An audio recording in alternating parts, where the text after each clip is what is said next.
to bed, and I figured I would tell you about this book real quick. Now, I heard about this book from Kiana, that Schlex lady, on IG. I'll link her below. And this fulfills the prompt for the Culture Readathon for Black Boy Joy. Now, Billy Porter, if you're not aware who Billy Porter is. See, I prefer the streets because I run them. Ow.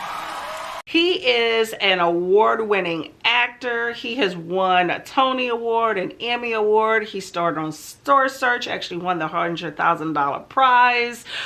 He's been on Broadway. He starred in that show Kinky Boots. He starred in that show Pose on FX that talks about ball culture. Just an amazing, amazing talent. Just an awesome, awesome voice, that's for sure. And he actually has an album. I didn't even realize that. And you've probably seen him, like I have, on the red carpet. You know, he wore that tuxedo top with the big ball gown. I was like, yay, yay, yay. Just amazing fashion, okay? The people were not ready for all this black boy joy. Now, in his memoir, he tells his story very honest, very passionate. He's cussing, he's sarcastic. He's just telling you like it is. Now, he grew up poor in Pittsburgh, and he was molested as a child. He felt like his family didn't go out of their way to protect him from that abuse, and also his family was very much into the church, and the religion that his mom was very much into was actually utilized against him because he is a gay male. So he has always felt that he was dismissed his entire life and picked on due to his gayness. He actually says that he never had the privilege to be considered straight, and that people have always said since the age of 5 that something was wrong with him. My masculinity was always in question. And so he grew up believing that. But he also wanted to live his own truth. Now, he speaks a lot about having a bunch of angels in life. These are people that went out of their way to help him and grace him with some sort of blessing. That is a ride to school, free scholarships, giving him roles that at the time were not open to gay men or black men. So he just basically had a lot of blessings and people that he continued to have as dear friends even to this day. From a young age, it seems like he had a really strong work ethic. I think from the age of like 16, he'd always worked. He would take the bus and just do whatever he had to do. One statement I did like that he said is that he said, if you stay ready, you don't have to get ready. In fact, his family always told him that education was the key to getting out of poverty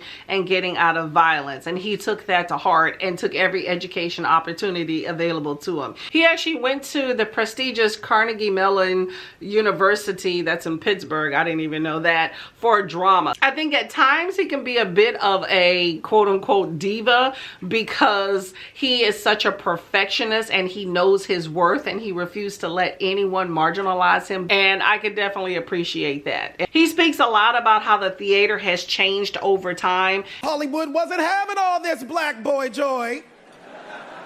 It is a lot more inclusive than it used to be. There were times that he was considered too flamboyant for Broadway, and at times he was considered too black for roles. He auditioned a lot. I did it anyway, being myself. In fact, he says that the world eats it up when you have straight men that dress in dresses for roles. However, they cringe when you have a gay man that dresses in drag because they're considered pedophiles. In fact, he says acceptance means making straight people comfortable. He does speak a lot and call for activism against racism and against homophobia and the political practices that continue to condone that to this day. And he says that it will take the average everyday person standing up because the government is not going to change otherwise.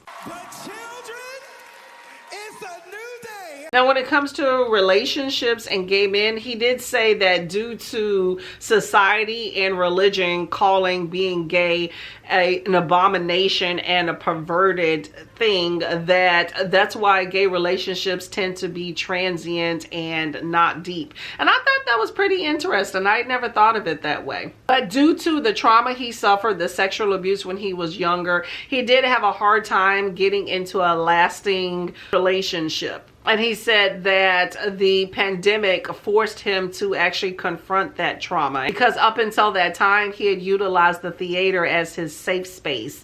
And with the pandemic, the theaters were locked up, so he was not able to utilize that safe space. So he had to find a different coping mechanism. Overall, an amazing book about someone who knows their worth and will not stop until someone values that. He wants to be seen and he wants to be heard, and there's nothing wrong with that. People can give you that at least. So Billy Porter, you better work.